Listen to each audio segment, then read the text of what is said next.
ಈ ಸಿದ್ದರಾಮಯ್ಯನವರು ಈ ರೀತಿಯಾದಂಥ ಹೆಚ್ಚಳ ಮಾಡಿರ್ತಕ್ಕಂಥದ್ದು 124 ಜನಕ್ಕೆ ಅದು ಒಂದು ಥರ ಸರ್ಕಾರದಲ್ಲಿ ಹಣ ಇಲ್ಲ, ಅಭಿವೃದ್ಧಿಗೆ ಹಣ ಇಲ್ಲ ಅಂದರೆ ಈ ರೀತಿ ಕೊಡ್ತಾ ಇರ್ತಕ್ಕಂಥದ್ದು ಓಲೈಕೆಯ ಒಂದು ರಾಜಕಾರಣ. ಜೊತೆಗೆ ಅವರ ಪರವಾಗಿ ಅವ್ರು ನಿಂತ್ಕೋಬೇಕು ಅನ್ನೋ ದೃಷ್ಟಿನಲ್ಲಿ ಸರ್ಕಾರದ ಹಣವನ್ನು ಕೊಟ್ಟು ಸರ್ಕಾರದ ಹಣವನ್ನು ಲೋಪ್ ಮಾಡ್ತಾ ಇದ್ದಾರೆ.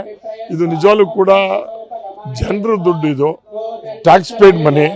ಇದು ಇಷ್ಟು ದುರುಪಯೋಗ ಮಾಡ್ತಕ್ಕಂಥದ್ದು ಒಳ್ಳೇದಲ್ಲ, ಜನರ ಶಾಪ ತಟ್ತದೆ ಅಂತಕ್ಕಂಥದ್ದು ನನ್ನ ಅಭಿಪ್ರಾಯ.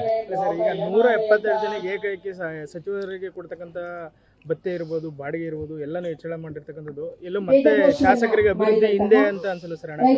ಅಲ್ಲಿಗ ಯಾರು ಏನೊಂದು ಶಾಸಕರುಗಳು ಅಭಿವೃದ್ಧಿ ಮಾಡುವಂತೆ ಧ್ವನಿ ಎತ್ತಬೇಕು. ಅದು ಇದು ಸರ್ಕಾರ ಅಂದ್ರೆ ಜನರುಗಳ ಸರ್ಕಾರ. ಇದು ಸರ್ಕಾರ ಅಂತಂದ್ರೆ ಅವ್ರಿಗೆ ಶಾಸಕರುಗಳಿಗೆ ಅಧ್ಯಕ್ಷ ಮಾಡೋದಕ್ಕೆ ಓಲೈಸಿಗೆ ಮಾಡ್ತಕ್ಕಂಥದ್ದಲ್ಲ. ಅಭಿವೃದ್ಧಿ ಅಂದ್ರೆ ರಸ್ತೆ, ಆಸ್ಪತ್ರೆ, ಸ್ಕೂಲು, ಈ ರೀತಿಯಾದಂಥ ಅಭಿವೃದ್ಧಿ ಆಗಬೇಕು. ಅದನ್ನ ಬಿಟ್ಟು ಇವರು ಕೇವಲ ಜನರಿಗೆ ದುಡ್ಡು ಕೊಡ್ತಕ್ಕಂಥದ್ದು, ಈ ಫ್ರೀ ಬೀಸ್ ಕೊಟ್ಟು ಮಾಡಿರ್ತಕ್ಕಂಥದ್ದು ನಿಜವಾಗ್ಲೂ ಕೂಡ ಇದು ಒಳ್ಳೇದು ಒಂದು ಇದಲ್ಲ ಅಂತಕ್ಕಂಥದ್ದು ನನ್ನ ನಿಜವಾಗ್ಲೂ ಕೂಡ. ನಾನು ಮಂತ್ರಿ ಆಗಿದ್ದೆ ಸಿದ್ದರಾಮಯ್ಯನವರ ಇದರಲ್ಲಿ, ಆಗ್ಲೂ ನೋಡಿದೆ. ಆ ಸಿದ್ದರಾಮಯ್ಯನವರ ಬೇರೆ, ಈ ಸಿದ್ದರಾಮಯ್ಯ ಬೇರೆ.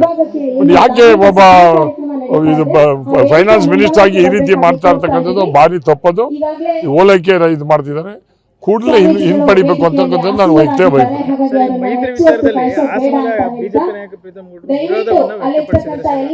ಅಲ್ಲದೆ ಅವನು ಹೇಳೋದು ಅಲ್ಲ, ಇದು ಹೈಕಮಾಂಡ್ ಅಂತಿರ್ತದೆ. ನರೇಂದ್ರ ಮೋದಿ ಅವರು ಅಲ್ಲಿ ಮೇಲ್ಮಟ್ಟದಲ್ಲಿ ತೀರ್ಮಾನ ಮಾಡಿರ್ತಕ್ಕಂಥದ್ದು ಮೈತ್ರಿನ.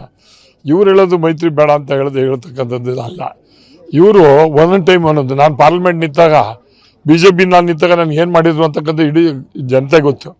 ಇವರ ಅನುಕೂಲಕ್ಕೆ ತಕ್ಕಂತೆ ಹೇಳ್ತಕ್ಕಂಥದ್ದು ಮಾತಾಡ, ಯಾಕೆಂದ್ರೆ ಎಲ್ಲೋ ಒಂದು ಕಡೆ ಸೀಟ್ ಸಿಕ್ಕಲ್ಲ ಅಂತಕ್ಕಂಥದ್ದು ಒಂದು ಅವ್ರಿಗೆ ಮಂದಟ್ಟಾಗಿ ಅದನ್ನು ಮಾತಾಡ್ತಾರೆ. ಅದು ಸರಿಯಲ್ಲ. ಇದು NDA ಜೊತೆಯಲ್ಲಿ ಹೋಗ್ತಕ್ಕಂಥದ್ದನ್ನು ನಾವೆಲ್ಲರೂ ಕೂಡ ಸ್ವಾಗತ ಮಾಡಬೇಕು. ಅವರ ಜವಾಬ್ದಾರಿ ಏನಂದರೆ ಮೋದಿಯವರ ಕೈಯನ್ನು ಬಲಪಡಿಸ್ತಕ್ಕಂಥದ್ದು ಆಗಬೇಕು. ಎಲ್ಲ ಚುನಾವಣೆಗಳು, ಸೆಮ್ಮಲ್ಲಿರ್ತಕ್ಕಂಥ ಚುನಾವಣೆಗಳು ಯಾವ್ಯಾವಿದೆ ಅವೆಲ್ಲದೂ ಕೂಡ ಮೈತ್ರಿನಲ್ಲಿ ಆಗ್ತಕ್ಕಂಥದ್ದು ಕಾರ್ಯಕರ್ತ ಅಭಿಪ್ರಾಯ ಇರೋದ್ರಿಂದ ಕಾರ್ಯಕರ್ತರು ಹೇಳ್ದಂಗೆ ನಾವು ಹೋಗಬೇಕು ಅಂತದ್ದು. ನಮಗೆ ಟಿಕೆಟ್ ಸಿಗುತ್ತೆ ಅನ್ನೋ ಒಂದು ವಿಶ್ವಾಸನೂ ವ್ಯಕ್ತಪಡಿಸ್ತಾರೆ ಸರ್ ಮುಂದಿನ ಚುನಾವಣೆಯಲ್ಲಿ. ಅಲ್ಲ, ಟಿಕೆಟ್ ಸಿಕ್ಕಿದ್ರೆ ನಮಗೇನಿಲ್ಲ, ಸಿಗ್ಲಿ ಬಿಡುತ್ತೆ, ನಮ್ದೇನು ಅವ್ರ ಅಭಿಪ್ರಾಯ. ಟಿಕೆಟ್ ಈಗ ನಮ್ಮ ಸಿಟ್ಟಿಂಗ್ MLA ಇದೆ, ಸಿಟ್ಟಿಂಗ್ MLA ಬಿಟ್ಟು ಕೊಡ್ತಾರಾ? ಅದು ಅವ್ರಿಗೂ ಗೊತ್ತಿದೆ. ಬಟ್ ಎಲ್ಲ ಒಂದು ಕಡೆ ಈಗ ದಿಕ್ ತಪ್ಪಿಸ್ತಕ್ಕಂಥದ್ದು, ಪಾರ್ಟಿಯನ್ನು ಹಾಳು ಮಾಡ್ತಕ್ಕಂಥ ಮಾಡ್ತಾರೆ. ಇದು ಸರಿಯಲ್ಲ, ಒಳ್ಳೇದಲ್ಲ, ಅದನ್ನು ಮಾಡಬಾರ್ದು. ಯಾರೇ ಆಗಿರಿ ಅದನ್ನ ಮಾಡಬಾರ್ದು. ನಾವು MLA ಆಗೋದು ಇಂಪಾರ್ಟೆಂಟ್ ಅಲ್ಲ, ಕಾರ್ಯಕರ್ತನ ಉಳಿಸ್ಕೊಳ್ಳೋದು, NDA ಪಕ್ಷವನ್ನ ಬಲಪಡಿಸತಕ್ಕಂಥದ್ದು ಭಾರಿ ಮುಖ್ಯ ಅಂತಕ್ಕಂಥದ್ದನ್ನ ನಾವಿಬ್ರು ಮನಗಾಣಬೇಕು.